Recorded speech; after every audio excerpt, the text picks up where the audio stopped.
রুমে ঢুকেই আমাকে মুখ চাপ দিয়ে বাজে একটা ভাই বাসা আবার কেউ ছিল না, ওনার মাও ছিল না, আমি আবার একা বাসা। পরে ওনার ভাই সুযোগে সদ্ব্যবহার করছে। রাত্রে ফজরের একটু আগে সে আমার রুমে এসে, বললাম না দরজা ধাক্কা দিলেই দরজা খুলে যায়। পুরো 22 বছরের গল্পটাই শুনতেছি। আমার 2013-এর ঘটনা। আমি তখন স্কুল 4-এ পড়ি। একটা বিয়ের কথা আসলো। ক্লাস 4-এ থাকতে? হ্যাঁ, ক্লাস 4 থাকতে। তখন তো বাতিয়ে দিয়েছি পড়াশোনা। আচ্ছা। বিয়ের কথা আসলো, ছেলে একটু প্রতিবন্ধী, পায়ে সমস্যা আছে। পরে বাবা মেনে নিল, ডেটও ঠিক হয়েছে, কোরবানিতে পরে মানে একটু লং টাইম ডেটে দিয়ে ফেলছে। পরে দেওয়ার পরে আরেক জায়গা থেকে বিয়ের কথা আসলো, বাবা আরেক জায়গায় একটা মেয়ে দেখাতে নিয়ে যাবে। পরে বাবা চিন্তা করলো ওই জায়গায় মেয়ে না দেখে আমার মেয়েটা আসছে, ছেলে আবার সিঙ্গাপুরে থাকে, ভালো তার ফ্যামিলি একটু ছোট ধরনের, সে একটু সিঙ্গাপুরে থাকে, ভালো টাকা ইনকাম করে।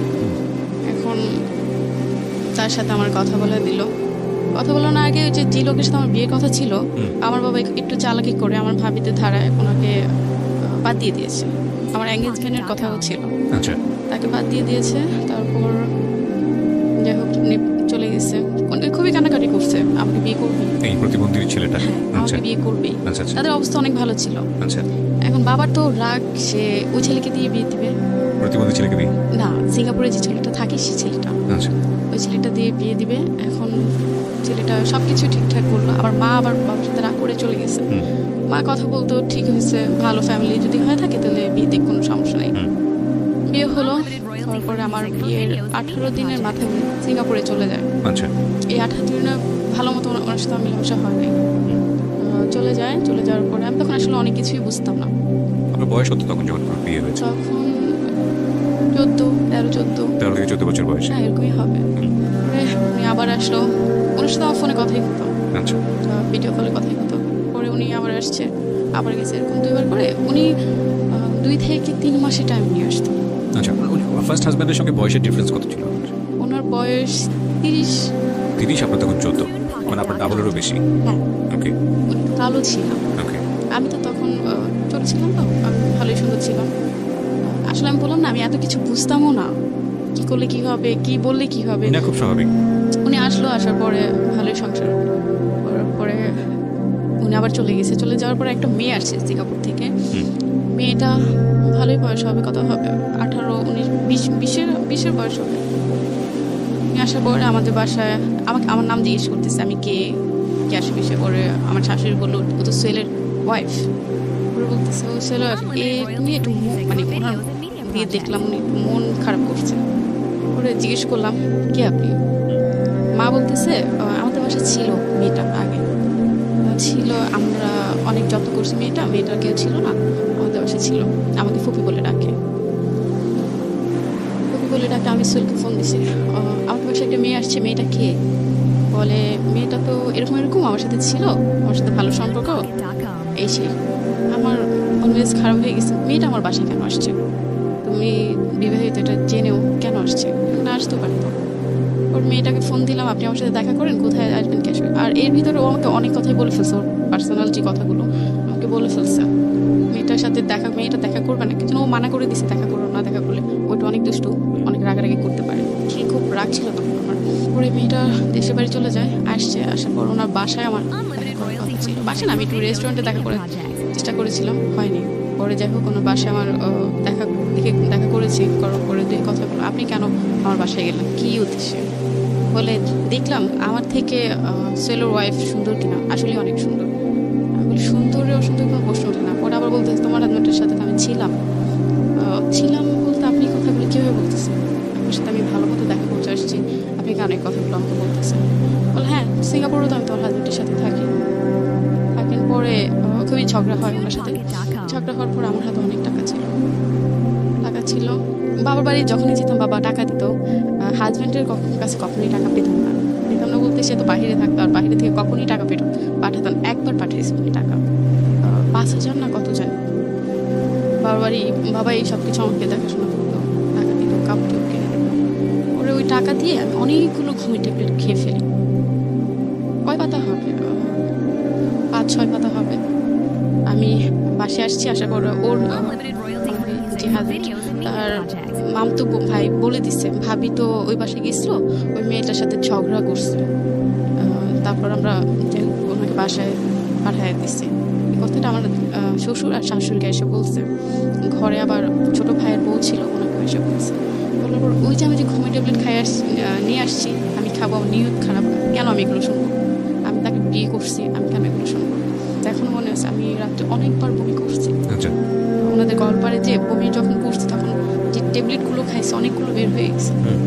ওর সকালবেলা আমার ছোট ভাইয়ের বউ বুঝতে পারছে আমি এগুলো করছি, উনি আবার ওগুলো পরিষ্কার করে ফেলছে। এখন এক কথা শুনলে তো আরেক কথা হবে, স্বাভাবিক। একজনে বলে আমি নেশা করছি, আরেকজনে বলে এটা করছি সেটা করছি। পরে আমার মাকে ফোন দেয়, সকালে আর উঠি না, উঠবো কীভাবে, অনেকগুলো ঘুমের ট্যাবলেট খেয়ে ফেলছি। আমার মাকে ফোন দেয়, মা এসে দেখে এই অবস্থা। মা আবার আমার বড় মাও আসে, এসে দুজনে এসে আমাকে নিয়ে যায়। নিয়ে যাওয়ার পরে হাসপাতালে নিয়ে যায়। আমার বাবা তখন শেয়ার করছিল নানু বাড়িতে। পরে নিয়ে যায়, হাসপাতালে ভর্তি ছিলাম প্রায় 2 দিন। ওখান থেকে নিয়ে এসে আমাকে নানু বাড়িতে নিয়ে যায় শেয়ার করতে বাবা। উনি আমার এই কথাগুলো শুনে উনি সিঙ্গাপুর থেকে চলে আসছে। এসে ডাইরেক্ট ওনার মার কাছেও মনে হয় যায় নাই, গেছে কিনা আমি জানি না। উনি ডাইরেক্ট এয়ারপোর্টে নিয়ে মনে হয় আর বাসে উঠে শেয়ারপুর চলে গেছে, আসতে আমাকে দেখবে। তখন আমার সেন্স এতটাই ছিল না। তখন আমি শেয়ারপুর অঞ্চলে তো গ্রাম অঞ্চল, প্যান্ট শার্ট পরলে খুবই মাইন্ডে নেয় সবাই। এখন আমি সবগুলো কাপড় ছিঁড়ে ফেলছি, যে অসুস্থ ছিলাম তখন সেন্স ছিল না, তখন সবগুলো কাপড় ছিঁড়ে ফেলছে। আমাকে আবার প্যান্ট শার্ট পরা আমি খুবই পছন্দ করতাম, এখনও অনেক পছন্দ করি, দেখলে আমার খুবই আফসোস লাগে। তখন প্যান্ট শার্ট অনেকগুলো নিছি, ব্যাগ করে নেওয়ার পরে ওগুলো পরছি। আমার হাজব্যান্ড একদমই পছন্দ করে নাই, বাবা ওই জিনিসটা মেনে নেয়নি। ওরে আমাকে গায়ে হাত দিল, কেন এটা করছি, তুমি অনেক কিছু করো। ওরে প্যান্ট শার্টই করছে, উনি একটা নিছে। পরে উনি আসার পরে যে অনেক কথাবার্তা বলে উনি আমাকে নিয়ে গেছে। নিয়ে যাওয়ার পরে পরবর্তীতে শুনতে পারি উনি আবার একটা বিয়ে করছে আমার আগে। শুনতে পারি ওনার একজন ওয়াইফ ছিল, ওনারা চালাকি করে ওনাকে বাদ দিচ্ছে অনেক বছর আগের কথা। পরে সোহেলকে জিজ্ঞেস করলাম এটা কেন করছো, আমাকে বলতে পারতো, আমার ফ্যামিলিকে বলতে পারতো তোমার ওয়াইফ আসছে, বিয়ে করছিল, বা আগে একটা বিয়ে করেছিল সে, হ্যাঁ সেটা বলে আমাকে নিতে পারতো, বা আমার ফ্যামিলিকে জানাতে পারতো। পরে আমার ফ্যামিলিকে এসে বললাম, বাবা এই ঘটনা, আপনারা কিভাবে দিলেন, এটা কিভাবে সম্ভব? বাবার কিছু বলেন। আর বাবা খুবই রাগী ছিল, আমাদের বাসায় বাবাকে অনেক ভয় পেত সবাই। পরে ওনার সাথে ওই যে মেয়েটারে যে আমি গায়ে হাত দিছি, এই মেয়েটার সোহেলকে উল্টাপাল্টা কথা বলছে, বলে এরপরের থেকে সোহেল আমার সাথে আর যোগাযোগ করে কথা বলে না। আমি একটু চকলেট আইসক্রিম খেতে খুবই পছন্দ করতাম, হিসাব ছাড়া। উনি কী করতো, অন্য মেয়েদের, বাংলাদেশে অন্যান্য মেয়েদের তার সাথে খুব ভালো রিলেশন ছিল, সেই মেয়েদের ভিসা পাঠাইতো সিঙ্গাপুরে যাওয়ার জন্য। চকলেট পাঠায় ছবি তুলতো, মেয়েটা চকলেট খেতো আর ছবি পাঠাইতো আমার কাছে। আমাকে খুবই বাজেভাবে গালিগালাজ করতো, তুই এটা তুই সেটা। মানে ওই মেয়েটার সাথে ঝামেলা করার পর থেকে আমার লাইফে শুরু হলো, তুই এটা তুই সেটা। বিশ্বাস করবেন না, আমার আগের মোবাইলটা যদি থাকতো, যদি মেসেজগুলো দেখতেন, আপনি নিজেই কান্না করতেন। এগুলো আপনার হাজবেন্ড আপনাকে বলে পাঠাতো? হ্যাঁ, আমার খুবই কষ্ট লাগতো। ওনার মা একদিন আমার গায়ে হাত দিল এইসব কারণেই। ওনার ভাই বিবাহিত, ওনার একটা বেবি আছে। ওনার ভাই বাসা আবার কেউ ছিল না, ওনার মাও ছিল না, আমি আবার একা বাসা। পরে ওনার ভাই সুযোগে সদ্ব্যবহার করছে। রাত্রে ফজরের একটু আগে সে আমার রুমে এসে, বললাম না দরজা থাকা দিলেই দরজা খুলে যায়, উনি বাসার রুমের ভিতর ঢুকে। তখন আমার আসলে বলার কিছু ছিল না, আমি কেউ কিছু বলতেও পারি না, কিচ্ছু না। সকালবেলা মাকে ফোন দিয়ে বলি, মা ওর ভাই তো আমার সাথে এই ঘটনা। মা বলতেছে কেউ ওরে কিছু বললো না, বললে ঝামেলা হবে। বিশ্বাস করবেন না, আমার মাথা পায়ের থেকে মনে হয় মাটি ছিল না। ওনার ওয়াইফ দেশের বাড়িতে যায়। কার ওয়াইফ? আমার হাজবেন্ডের ছোট ভাই, দেবরের ওয়াইফ ইয়েতে যায়, গ্রামের বাড়িতে যায়। এখন আমার শাশুড়িও বাসায় ছিল না, উনি ভোর সকাল আগে চলে গেছে। উনি আবার জব করে, সরকারি জব করে। উনি আবার ভোর সকাল আগে চলে গেছে। যাওয়ার পরে আমি আবার টয়লেট থেকে এসে দরজা ভালো মতো আটকে, কিছু না ভাবছি সকাল হয়ে যাবে, সবাই উঠবে। আপনার হাজবেন্ড কি তখন দেশের বাইরে? হ্যাঁ, দেশের বাইরে। তখন সে কৌশল আমার রুমে ঢুকে সে আমাকে বলতেছে, ভাবি চার্জারটা দেন। ওরা আমি অনেক বিশ্বাস করতাম, একসাথে ওর ওয়াইফের সামনে একসাথে সাইডে শুয়ে টিভি দেখতাম। আমার পুরো আমার শাশুড়ি আমার শ্বশুরের সামনে করতাম, শুয়ে টিভি দেখতাম। ওর মেয়ে ছিল, মেয়েটা বুকে নিয়ে টিভি দেখতাম। এখন সে বলতেছে, ভাবি চার্জারটা দেন। আমি শুয়ে আছি, দরজাটা ঢাকা দিয়ে তুমি চার্জারটা নিয়ে যাও। পরে চার্জার নেয় নাই, সে রুমে ঢুকেই আমাকে মুখ চাপ দিয়ে বাজে ওকে, একটা। আমি ইন্ডিভিজুয়াল নিতে চাচ্ছি না। সামহাউ যে ঘটনাটা ঘটেছে, it was- তারপর সে বিশ্বাস করবে না, মানে আমি কখনই ভাবি নাই ও আমার ছোট ভাইয়ের ভাই, ওরা আমার নিজের ভাইয়ের মতো দেখতাম, দুজন একসাথে ঘুমাতাম, একসাথে কথা বলতাম, ভাই এরকম একটা বলে ঘটনার পর ডাকতাম। আপনি কি করলেন? এরকম একটা ঘটনা ঘটে যাওয়ার পরে তখন মাকে বললাম, মা এই ঘটনা, সে তো আমার সাথে এটা করছে। মা বলতেছে কি ওর বলার দরকার নাই, বললে তোমার সংসার ঠিক না। পরে ঘুমিয়েছিলাম অনেকক্ষণ, খুবই কষ্ট পাইছি। আবার সেদিন আমার হাজবেন্ডের জন্য গরু মাংস পাঠানোর কথা ছিল বাইরে, কোন দেশে থাকতো? সিঙ্গাপুরে সিঙ্গাপুরে। কথা ছিল ওনার জন্য গরু মাংস রান্না করবো। তখন আমার শাশুড়ি বলতেছে কি হয়েছে, এরকম শুয়ে থাকলে হবে, যাও বাজার থেকে গরু মাংস কিনে নিয়ে আসো, অল্প আছে আরও নিয়ে আসো। আপনি শাশুড়িকে বলেছিলেন এই ঘটনাটা?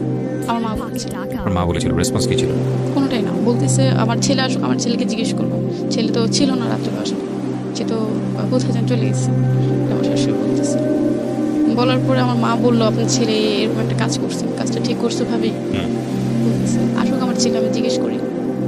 সকালে উঠে গরু মাংস আনতে গেছি, চিলাচিলিতে গরু মাংস আনতে গেছি, পাই নাই। বাসায় এসে বাসা থেকে তখনই বের হয়ে গেছি। বের হয়ে আমি দক্ষিণখান থানায়, উত্তরা থানায় গেছি, দক্ষিণখান থানায় গেছি। পরে সবকিছু খুলে বললাম। মানে থানা গেছেন মানে কি আপনি টেস্ট করার জন্য? হ্যাঁ, এই সিদ্ধান্তটা আপনাকে কে দিয়েছিল? আমার নিজে, আমি আমার হাজবেন্ডকে বলছিলাম। আচ্ছা, বলার পরে এই ঘটনা তো ভাই এটা করেছে, বলে তুমি আমার ভাই বলে কেউ নাই, তুমি মামলা করতে পারো বা কিছু করতে পারো। উনি আপনাকে ইন্সপায়ার করেছেন? হ্যাঁ। Very good, excellent. খুবই কষ্ট লাগছে কি জন্য, তার ভাই সে কিছু না বলে সে আমাকে বলে মামলা করতে, খুবই কষ্ট লাগলো। না না, এটা তো আমি মনে করি যে সে আপনাকে ভালো সাজেশন দিয়েছে। প্রথম কথা হচ্ছে বলবো তো পরে, আগে মামলা করুক, আইনি অ্যাকশন আগে নেই, কারণ আইনি অ্যাকশন আনলে তো এগুলো প্রুফ থাকবে না। ঠিক আছে, আপনার কাছে আপনি হয়তো বিষয়টাকে কিভাবে দেখেছেন সেটা আপনার বিষয়, আমার জায়গা থেকে আমি মনে করি যে সে আপনাকে ভালো সাজেশন দিয়েছে। হ্যাঁ দিয়েছে, ওই যে ভাই বলে কিছু বললো না, আমাকে বলছে ভাইকে কিছু বলে না, বলে থাকে মামলা করো। মামলা করো। আচ্ছা, তারপর আমি গেলাম ওই থানায়, মামলা হবে না। কেন হবে না? আপনি পুলিশকে বলেছেন যে এই ঘটনা ঘটেছে? হ্যাঁ সব বলেছি, আসলে আমি প্রমাণটা ছিল না। প্রমাণ তো পুলিশ ইনভেস্টিগেট করবে, মেডিকেল করবে, সেটা তারপরে প্রমাণ। কিভাবে করবে সেটা তো আসলে- আপনি কি করেছেন ওখানে গিয়ে আমাকে একটু বলুন। ওনাকে আমি সব বলেছি এই ঘটনা। উনি বলছে কোথায়, জায়গাটা কোথায়?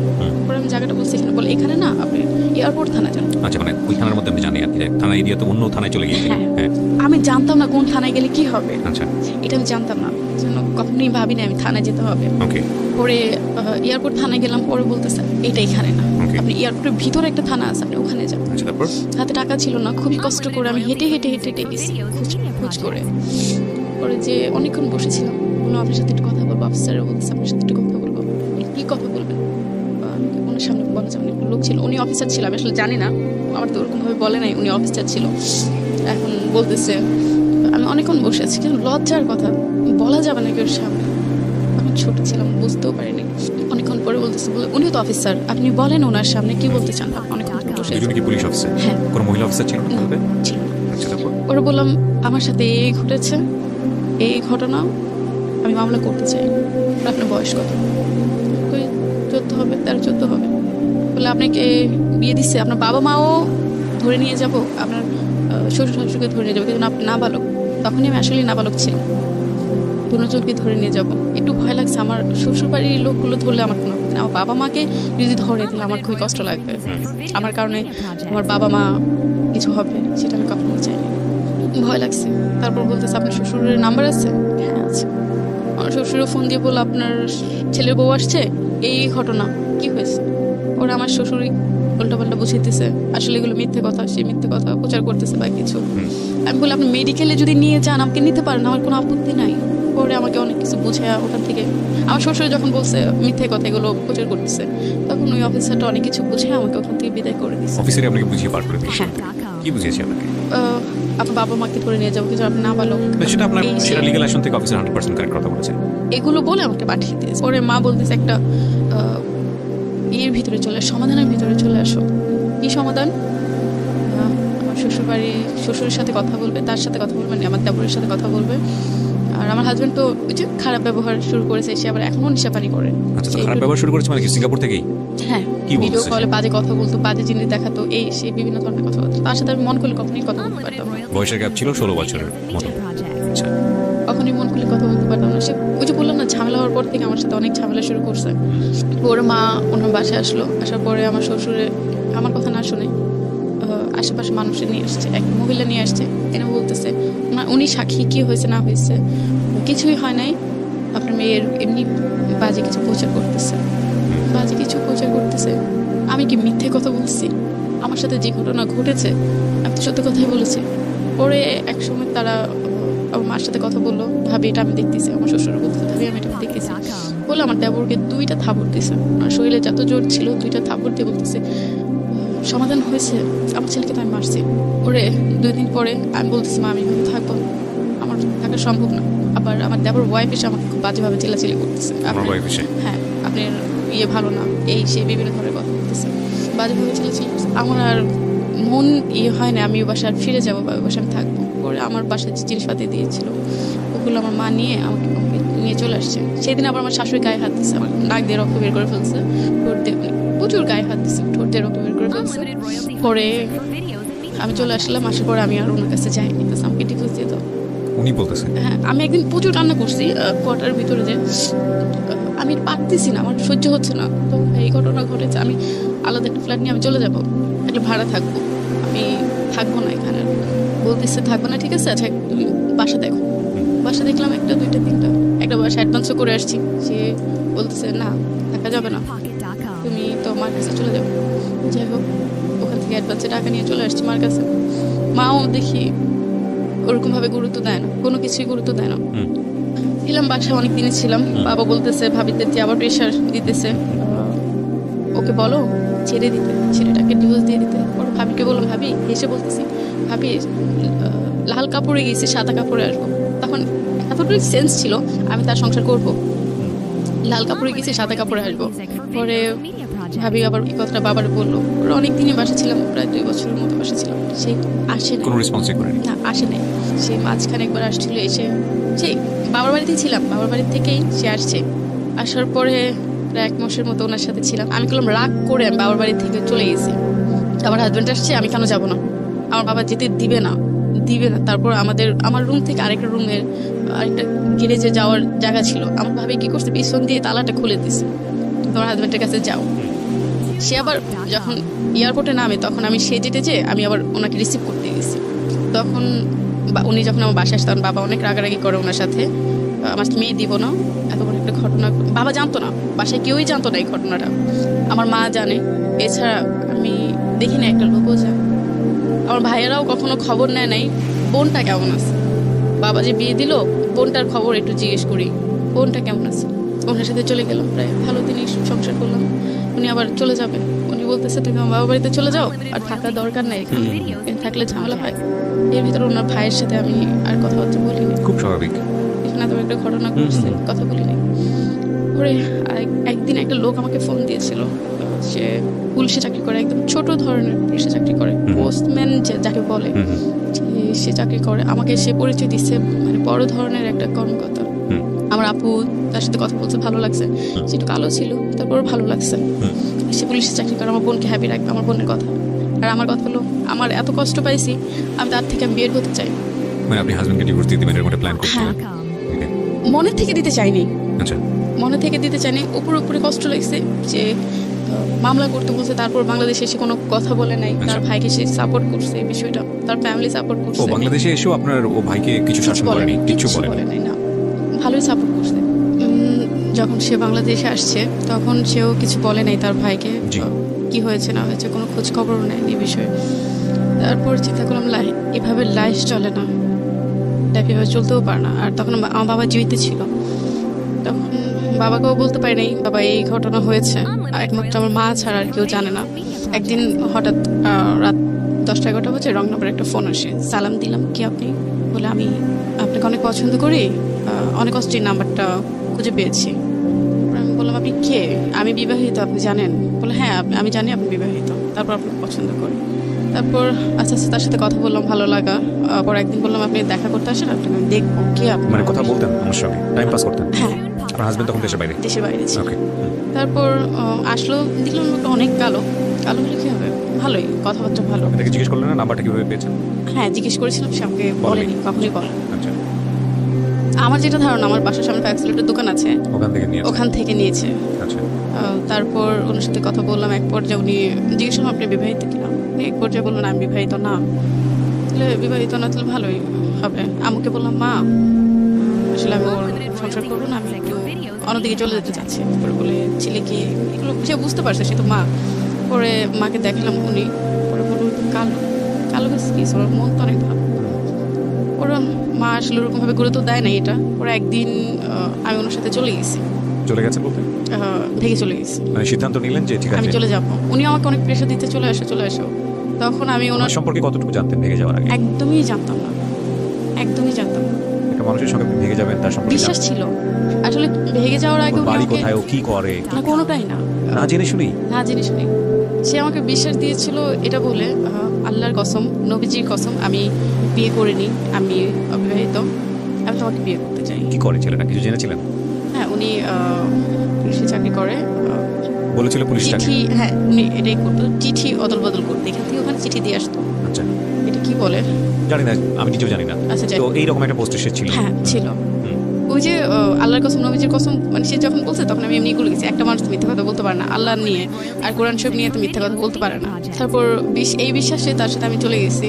এরপর আমার ফ্যামিলি প্রচুর খুঁজে আমাকে পায় নাই। আচ্ছা, চলে কোথায় গেলেন? আমি একটা হোটেলে ছিলাম, আচ্ছা, প্রায় 2-3 দিন ছিলাম। বিশ্বাস করবেন না, যখন আমি গেছি তখন বললাম বাবার বাড়ি থেকে কিচ্ছু নেইনি, কিছু নিয়ে। তারপর সে ভাবছে কি আমি অনেক কিছু নিয়ে আসবো, টাকা নিয়ে আসবো, এটা নিয়ে আসবো, সেটা চিন্তা করছে, ভাবছে এত বড় লোক নিয়ে আসতে পারে, এই এক জায়গায় চলে গেলে তো অনেক কিছুই আনতে পারে।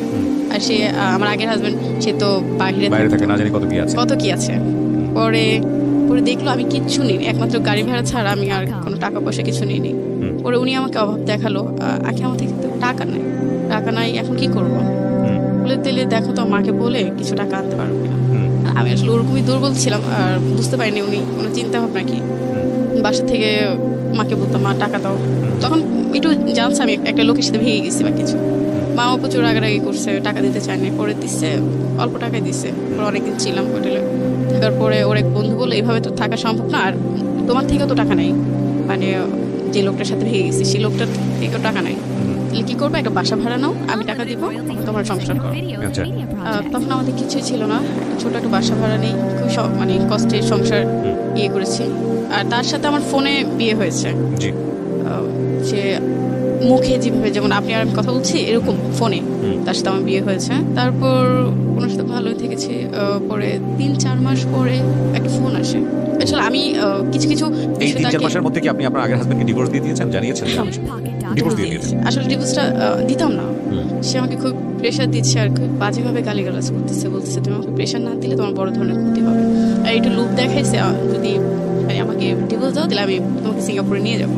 আচ্ছা, ডিভোর্স দিলে সিঙ্গাপুরে নিয়ে যাবো? হ্যাঁ। পরে বলতেছে তাহলে আমার এক বন্ধু ধারা আমি সবকিছু রেডি করি, তুমি এসে ডিভোর্সটা দিয়ে দাও। আসলে আমি অনেক কিছুই বুঝি নেই, দেনমোহরের টাকাটাও আমি নিইনি তার থেকে, কখনো বলি না আমার দেনমোহরের টাকা লাগবেই। তখন টাকার দিকে আমার এত আগ্রহ ছিল না। তারপর তাকে ডিভোর্স দিয়ে দিলাম, তার সাথে সম্পর্ক একদম শেষ। আর আপনার বাড়িতে জানতে আপনি কোথায় আছেন, আপনার সেকেন্ড হাজবেন্ডের সঙ্গে আছেন কিনা? ওনার নাম কি ছিল? নামটা বলতে যাচ্ছেন? মাসুমের সঙ্গে আপনি আছেন, এটা কি বাড়িতে জানতো? তেমনটা জানতো। তো কোথায় আছেন, খোঁজ খবর নিত না? বাবা তো ত্যায্য করে দিয়েছে। ওই ফার্স্ট ডিভোর্স দেওয়ার সঙ্গে সঙ্গে ত্যায্য করেছে, নাকি ওখান থেকে বের হয়ে যাওয়ার সঙ্গে সঙ্গে ত্যায্য করে? বের হওয়ার সাথে সাথে ত্যায্য করে দিয়েছে। ত্যায্যটা কি মৌখিকভাবে নাকি একদম লিখিতভাবে? আমি যত জানি যে লিখিতভাবে এগুলো নাই, রাষ্ট্রীয় নিয়ম এগুলো করা যায় না। মুখে বলেছে তুমি আমার আস্তে সম্পর্ক নেই, ত্যায্য। হ্যাঁ, ঠিক আছে। তারপর আমার হাজবেন্ডকে মেনে নেয়নি বাসা কেউ, ভাই 3টা ভাই মেনে নেয়নি। আর বাবা তো দূরের কথা, বাবা আসলে ওখানে একটু ভুল করেছে। আমি ছোট মেয়ে, আমি ভুল করে ফেলেছি।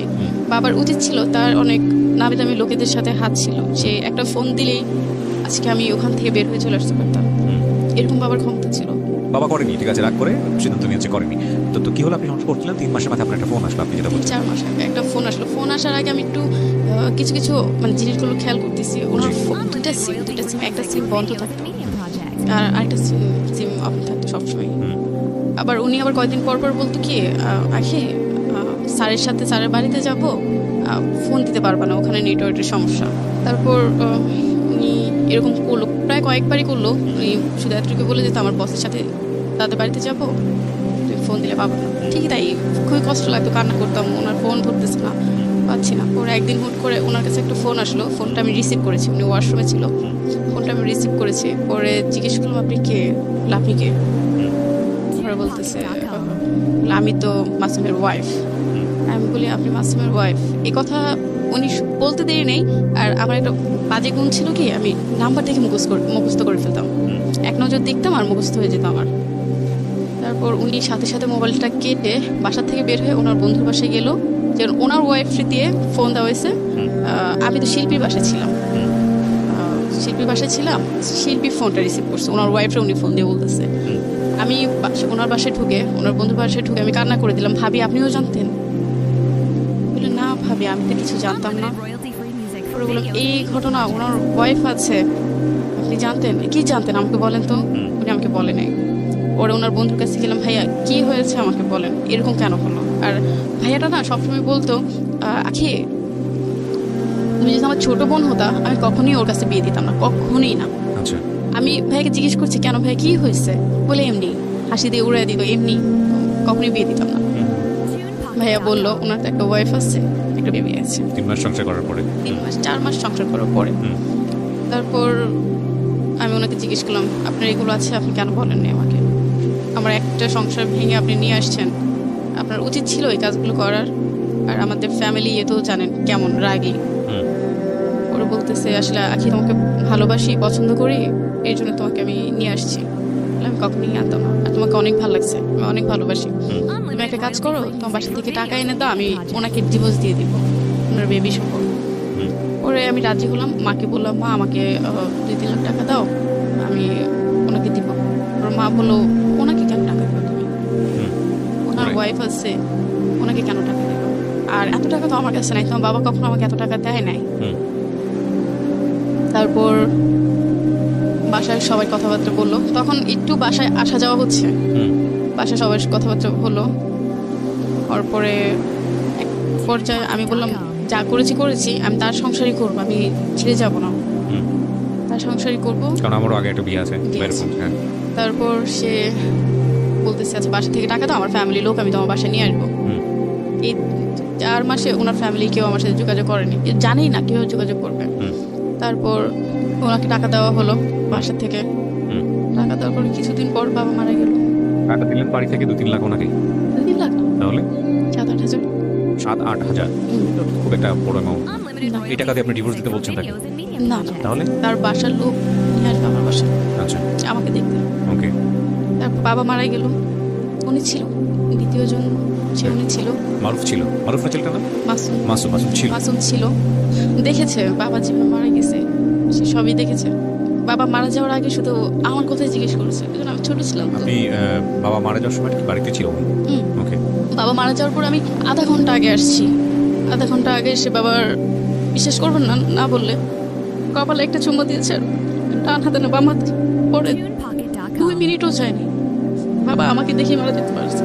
ওনার খুবই কষ্ট ছিল, আমার লাইফে দুর্ঘটনা ঘটেছে তার জন্য শুধু সেই বলতো, চিল্লাইতো মেয়েটার এত কষ্ট, মেয়েটার কি হবে, আর আমি মারা গেলে তো মেয়েটার পুরো একাই হয়ে যাবে, কখনো কিছু করে দিই না মেয়েকে।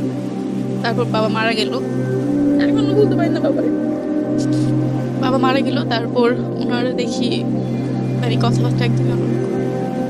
তারপর সে এক পর্যায়ে আমার কাছে স্বীকার করলো আখি আমার 2টা ওয়াইফ, 3টা বেবি আছে। প্রথম সংসারে একটা বেবি, একটা মেয়ে বাচ্চা, দ্বিতীয় সংসারে একটা মেয়ে বাচ্চা, মানে আরেকজন আসতেছে, আসে নাই।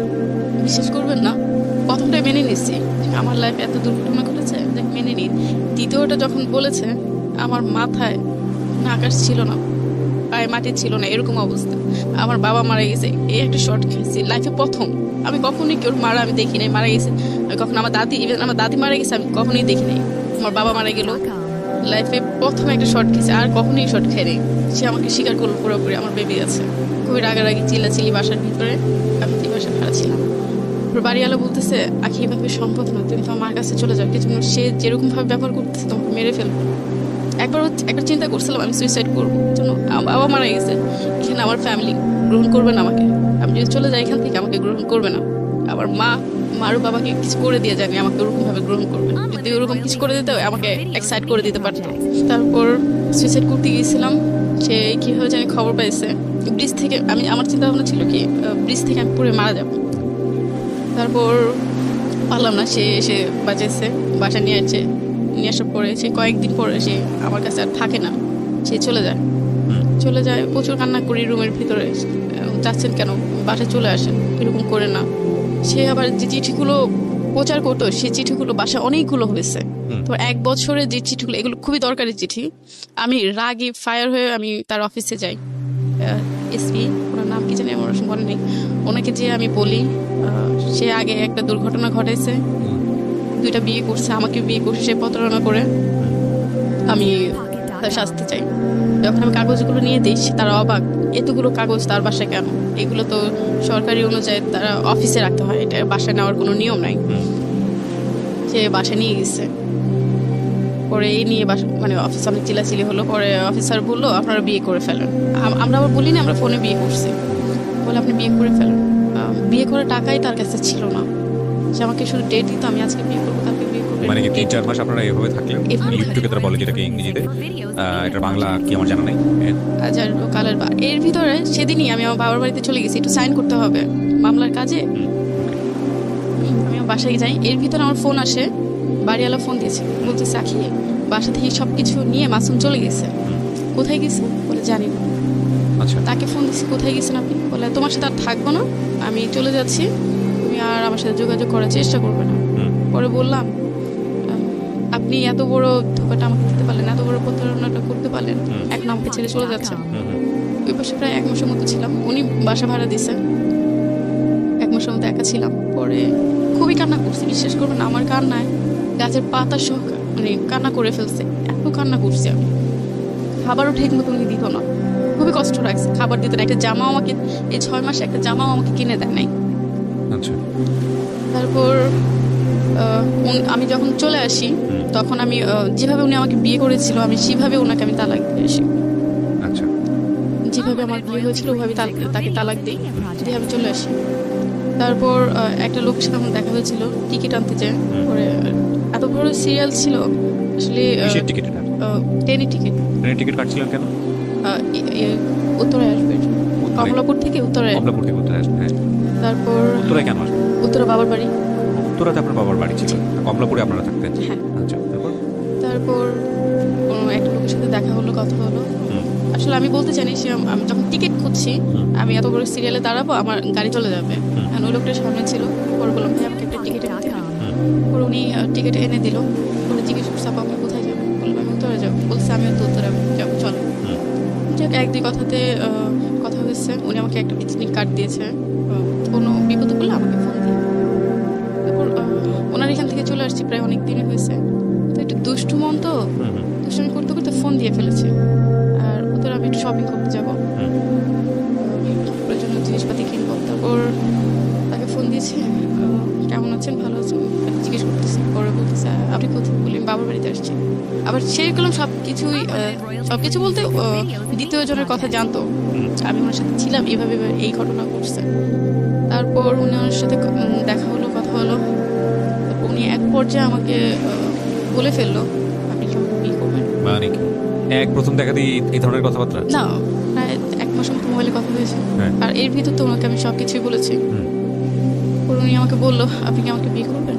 পরে বললাম আমার লাইফে এত ঘটনা ঘটেছে, আপনি কি জানেন? জেনে শুনে তো একটা মেয়ে কিভাবে নেওয়া যাবে না, আপনি তো কিছুই জানেন না। বলে আমি জানি আপনার বিয়ে হয়েছে, এই ঘটনা এসে। বলে না, আমাকে আরেকটা বিয়ে হয়েছিল। পরে বলে কি হয়েছিল আপনি আমাকে বলেন তো। তখন ওনার সাথে আমার সরাসরি কথা হচ্ছে, আপনি আমার সাথে দেখা করেন, তারপরে যদি মনে হয় আপনি আমাকে বিয়ে করবেন তাহলে আমি রাজি, আর যদি মনে হয় না আপনি আমাকে বিয়ে করবেন না তাহলে আমি চলে যাবো, কোনো সমস্যা নেই। পরে ওনাকে সব কিছু খুলে বললাম। আমার আগে বিয়ে হয়েছিল, বাবা দিয়েছিল, ঝামেলা হয়েছে, রেপের কথাটা সে জানতো, এটা হয়েছে আমার সাথে, এটা আপনি বলুন। তারপর সব কিছু জেনে আমি তো এগুলো বলেই কান্না করে দিয়েছি।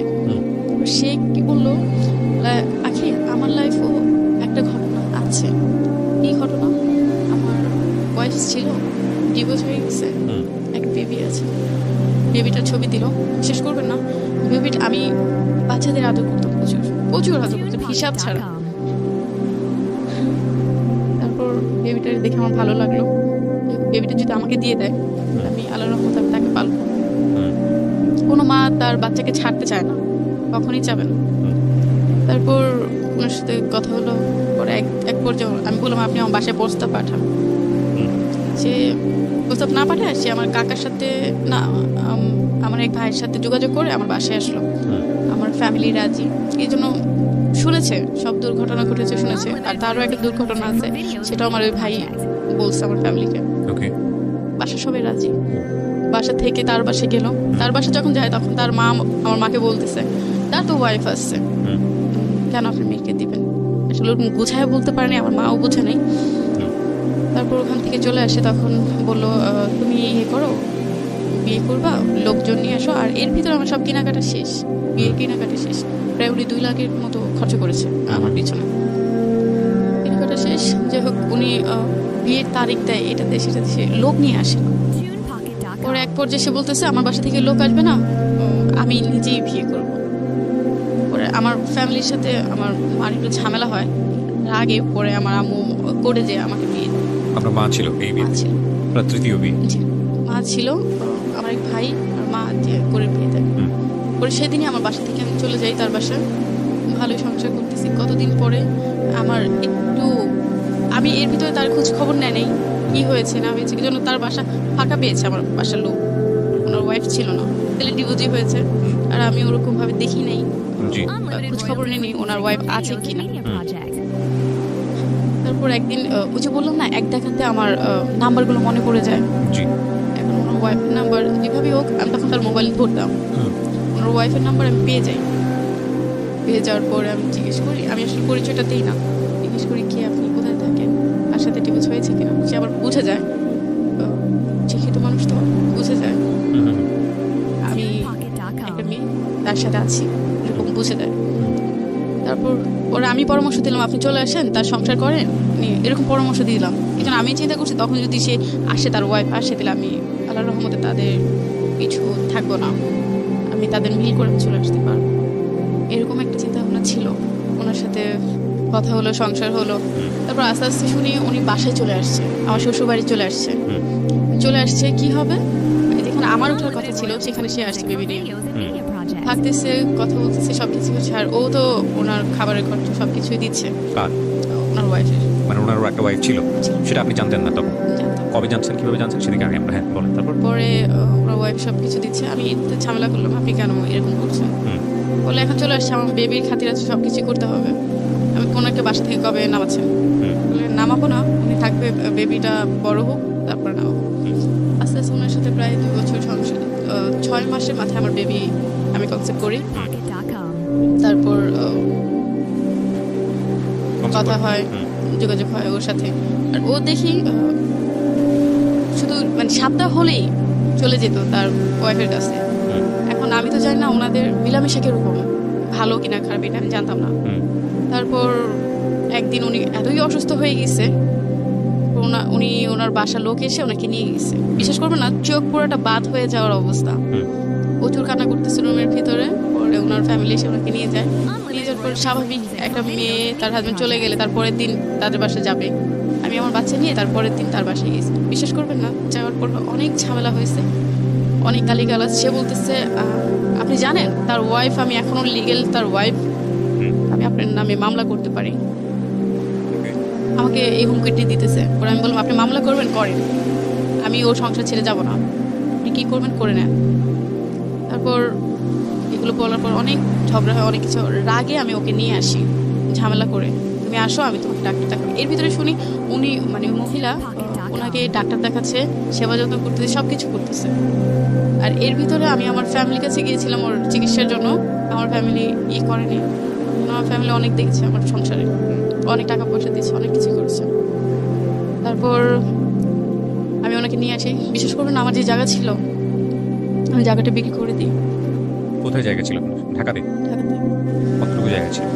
ভালো জায়গা ছিল, প্রায় 3 লাখ টাকার মতো পেয়েছি। কোথায় এটা? এটা রাজাসন, 3 লাখ টাকার মতো পেয়েছি। ওর পিছনে বিশেষ করে রোজার মাস আমার 3 লাখ টাকায় শেষ, রোজার মাসটা আমার 3 লাখ টাকায় শেষ। তারপর উনি সুস্থ হয়নি, উনি এখনো অসুস্থ, এত ডাক্তার দেখাচ্ছে, এত কিছু করছে, উনি অসুস্থ। ওনার মন শুধু ওখানে পড়ে আছে। আমি যে ওনাকে যুদ্ধ করে নিয়ে আসছি, ওনার গায়ে বাজছে না। প্রায় 1 বছর ধরে উনি আমার প্রচুর অভাব দিচ্ছে।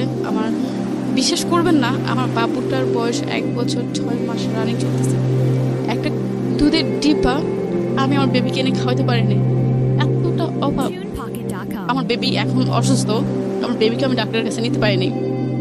আমি আমি এত বড় একটা মানে অসুখের ভিতরে আছি, আমি আমার ডাক্তারের কাছে যেতে পারি না টাকার অভাবে। আর সে তো ভালোই আমাকে অভাব দিয়ে আছে, কি জন্য তার চাকরি নাই, সে চাকরি করতেছে না, এখন সে এখন ঘরে বসে দুটো সংসারই মেনটেন করছে। আমি করছি। মানে আপনি তো করছেন আপনার সংসার, সে না, দুটো বউকে মেনটেন করছে। উনি কিভাবে করবেন? ওনার তো এখন টাকা নেই। উনি কোথায় থাকে? আপনার সঙ্গে থাকেন নাকি আগের ওয়াইফের সঙ্গে থাকেন? ওখানে থাকেন। আপনার ঘর ভরণ পোষণ দেন উনি ঠিক মতো? দিতে পারেন না। আমার তো- বেবিটার বললাম না, আমার বেবিটার যে দুধের টিফিনে খাওয়াবো সেই ক্ষমতাটা আমার ছিল না, এখনো নাই। আমার বাবার বাড়ি থেকে যদি ভাইয়াকে বলি ভাইয়া বাবুটা এই অসুবিধা, আর বিশ্বাস করবেন না, বাসার সবাই ডাইরেক্ট মানা করে দেয়, কেন তোমার হাজবেন্ড আছে না, তার কাছে যাও। তখন বলি, কান্না করে বলি, আমার বাচ্চাটার তো কেউ নাই, দাদার বাড়িও তো কেউ নাই, ফুপিরাও নাই, থেকেও নাই। একটা ফোন দিও, আমার বাচ্চাটা এত বড় হয়েছে, ফোন দিয়েও জিজ্ঞেস করে না আগে তোমার বাচ্চাটা কেমন আছে। ওর বয়স কত? 1 বছর 6 মাস। 1.5 বছর। এখনো জিজ্ঞেস করে না, এখনো রানিং চলতেছে, এখনো জিজ্ঞেস করে না আমার ভাইয়ের ছেলে কেমন আছে। খুবই কষ্ট লাগে, খুবই কান্না পায়। ঈদ গেলে আমি শ্বশুর বাড়ি যেতে পারি না, আমার বাচ্চাটা তার দাদার চেহারা দেখতে পারে না। আমার বাচ্চাটা যে আমি একা কিভাবে পাচ্ছি একমাত্র আমি জানি, আর আল্লাহ জানে। এখন আমার বাচ্চা অসুস্থ, দেখলে আপনি বুঝতে পারবেন, সে ক্ষমতা নাই আমি তাকে ডাক্তারের কাছে নিব। আর বিশ্বাস করবেন না, আপনাদের এখানে যখন আসছি আমি তেহারি খেয়েছি, আমি কয় বছর পরে যে আমি তেহারি খেয়েছি আমি নিজে বলতে পারবো না। আমি গরুর মাংসের চেহারা দেখি না, মাছের চেহারা দেখি না। আমার বাবা বাড়িতে আমি কখনোই অভাব দেখি নাই, আমার এই হাজবেন্ডের কাছে এটা আমি এত অভাবে পড়ছি। আমার বাচ্চাটার আমি ঠিক মতো আমি টেক কেয়ার করতে পারি না। আমি এখানে আসলে না পুরো গল্পটা শুনে আমার কাছে যেটা মনে হচ্ছে, খুব ছোট একটা গল্প কিন্তু অনেক বড় গল্প আমরা ছোট করে উপস্থাপন করলাম। আমি এখানে একটা জিনিস যেটা দেখলাম, মানে আপনি যে ফ্যামিলিতে বড় হয়েছেন, আপনার বাবার প্রতি সম্মান রেখে বলছেন, আল্লাহকে জান্নাত নসিব করুন, উনি চলে গেছেন। প্রত্যেকটা জায়গায় আপনার বাবার ফ্যামিলি থেকে শুরু করে আপনার নিজের জীবনে যেখানে যে ঘটনাগুলো ঘটে গেছে, একটা জিনিসের মিল আছে, সেটা হলো বহু বিবাহ। আপনি যে পরবর্তীতে দুটো বিয়ে আপনার হলো, সেটা আপনার জীবনের অন্যতম একটা ভুল সিদ্ধান্ত ছিল, এবং সেটা নিয়েই হয়তো আজকে আপনি সিক্রেটসে। কিন্তু এটা বলার অপেক্ষা রাখে না, পরিবার থেকে আপনার যদি সাপোর্টটা থাকতো, সেই সাপোর্টটা আমি কখনো পাইনি। ম্যাক্সিমাম কেস মেয়েদের ক্ষেত্রে আমি সবসময় যেটা দেখেছি, ম্যাক্সিমাম কেস 99% কেস হচ্ছে হলো ফ্যামিলি থেকে ফুল সাপোর্টটা না থাকে, যে কারণে মেয়েদের জীবনে সব সিক্রেসি জন্ম হয়। বেসিক নিড কিচ্ছু না, আপনি তো এখনো ভালো নাই, আপনি যদি আপনার সংসারে এখনো আমার হাজবেন্ড চেষ্টা করতেছে আমার বেবিকে আলাদা করে দিবে আমাদের, এখনো মানে চেষ্টা চেষ্টা চেষ্টা আপনার কাছ থেকে নিয়ে যাবে। আকার ইঞ্জিতে ডাইরেক্ট বলে আমার বোনের কাছে লাগলে আমি আমার বেবিকে রেখে দিব, আচ্ছা। তারপর আমি তোমাকে দিব। ডিভোর্স দিয়ে দিবে বা ওরকম একটা প্ল্যান করে। যাই হোক, আমি সেটা একেবারেই ব্যক্তিগত বিষয়, আপনারা কি করবেন না করবেন, কিন্তু এটা রিকুয়েশন শেষ পর্যন্ত আসলে কোথায় দাঁড়াবে জানি না। তবে একটা কথা হচ্ছে, রিজিক দেবার মালিক আল্লাহ। আমরা সিচুয়েশনালি যত বেশি খারাপ সিচুয়েশনে থাকি না কেন, আমাদের মানে বিশ্বাস রাখতে হবে, বিশ্বাস রেখে সামনের দিকে আগাতে হবে। আপনার গল্পটা শুনে আমি আসলে কি বলবো, আমি শুধু ওই কথাটাই বলতে চাই আবারও, যে ফ্যামিলি থেকে সাপোর্ট না থাকলে, ওই যে প্রথম যখন রেপ হয়েছে তখন যদি আমার ফ্যামিলি যদি আমাকে সবভাবে যদি সাপোর্ট দিত, সবভাবে যদি আপনি ধরে শুধু না, রাখতো। শুধু ফ্যামিলি না, আপনি দেখেন বাংলাদেশে আইন আছে, এবং আইন নারী নির্যাতনের বন্ধে শক্তিশালী আইন আছে। দুঃখের বিষয় হচ্ছে যে এই আইনটার সঠিক ব্যবহার আমাদের দেশে হয় কিনা সেটা নিয়ে কথা বলার আছে। দেখুন, একটা নারী রেপ হয়ে থানায় গেল সে, কিন্তু সে শেষ পর্যন্ত সেখানে সে মামলা করতে পারলো না। হাজবেন্ড বললো মামলা করে দাও, কিন্তু সেভাবে সে সাপোর্ট দিল না। দেশে আসলো, তারপরেও সে সাপোর্টটা দিল না। বাধ্য হয়ে সে সিদ্ধান্ত নিল সে তার হাজবেন্ডের সংসার ছেড়ে দেবে, এবং সেই সিদ্ধান্তের জায়গাটা তার ব্যক্তিগত জায়গা থেকে অনেক বড় একটা ভুল সিদ্ধান্ত ছিল, কারণ সে ভালো লোকের কাছে যায়নি। এবং আরো মজার বিষয় হচ্ছে, এই সময়টাতে তার বাবা তাকে ত্যায্য করে দিল, তাহলে এই মেয়েটা যাবে কোথায়?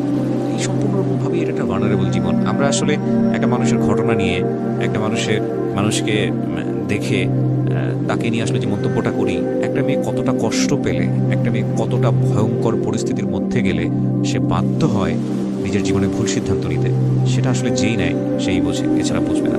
তো আজকের এই সিক্রেটস খুব ছোট্ট করেই এখানে উপস্থাপন করলাম আমরা।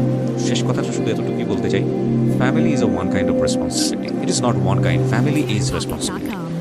হ্যাঁ, আপনি প্রেম করছেন, যা করা লিগেলি যায় ততটুকু করছেন বা তার চেয়ে বেশি করছেন, সেটা অন্য হিসাব, সেটার জন্য অন্য তর্ক বিতর্ক। কিন্তু যখন আপনি বিয়ে করে ফেললেন, তখন আপনাকে মেন্টালি সিদ্ধান্ত নিয়ে রাখতে হবে এটাই, যে বিয়েটা একটা বিশাল সিদ্ধান্ত। এবং বিয়েটা আমি যদি ছেলেদের এন্ড থেকে বলি, তাহলে বিষয়টা এরকম যে না, আপনি একটা সংসারের দায়িত্ব নিচ্ছেন, এবং বাচ্চা যখন চলে আসে, আল্লাহ যখন গিফট হিসেবে আপনাকে কিছু দেন, এই একটা বিশাল নিয়ামত, সেই সময়টাতে কোনোভাবেই পিছনের দিকে তাকানোর কোনো সুযোগ নেই, কারণ আপনার সংসারে একটা নতুন সম্ভাবনা এসছে।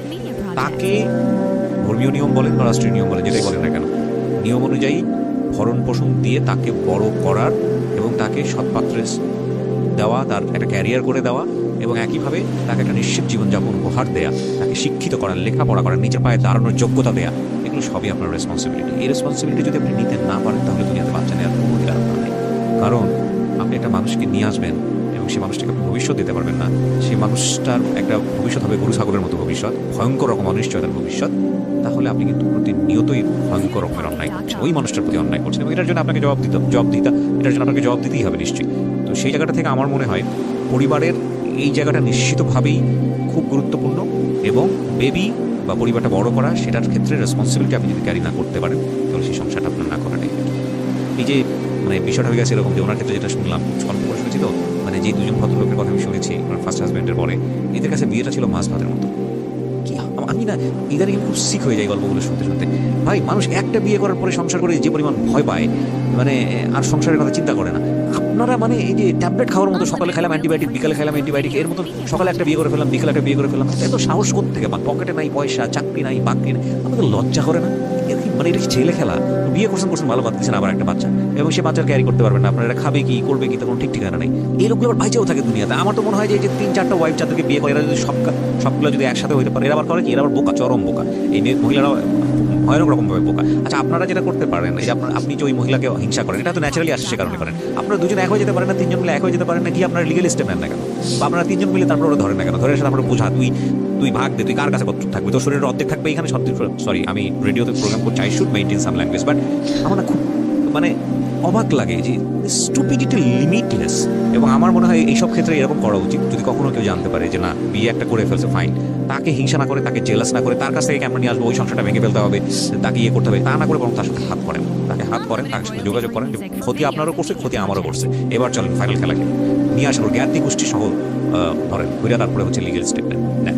দেখেন ওর বিয়ে তো দূরের কথা, ও যাতে নিজের নাম না বলতে পারে এরকম ব্যবস্থা করেন, যে নাম জিজ্ঞেস করবেন না বলতে পারবে না, মানসিক এবং পারিপার্শ্বিক চাপে, ঠিক আছে? সো যাতে উদাহরণ হয় যে না বিয়ে করা যাবে না, একের অধিক বিয়ে করা যাবে। যাই হোক, আমার মনে হয় যে এগুলো আসলে খুব খুব মানে সেন্সিটিভ বিষয়। এটা তো শুধু এখানে না, এই পরের স্টেপ হচ্ছে বাচ্চা কাচ্চার স্টেপ। এই যে বাচ্চাগুলো বড় হচ্ছে, এই বাচ্চাগুলো একসময় বাবার সামনে দাঁড়াবে না, যে বলবে না তোমাকে, তুমি আমার এরকম, তুমি আমার মায়ের এরকম জীবনটা কেন দিয়েছো, বা তুমি যেটা করতে পারবো না তুমি সেটা কেন? নাথিং টু সে, আসলে কিছুই বলার নাই। শেষবেলায় এসে বলতে চাই যে আসলে আমরা একটা সুন্দর দেশের কল্পনা করি, তো সুন্দর দেশটা আসলে একটা সুন্দর পরিবার না হলে হয় না। কারণ এই দেশটা কিন্তু দেশের সবচাইতে ক্ষুদ্রতম ইউনিট হচ্ছে ফ্যামিলি।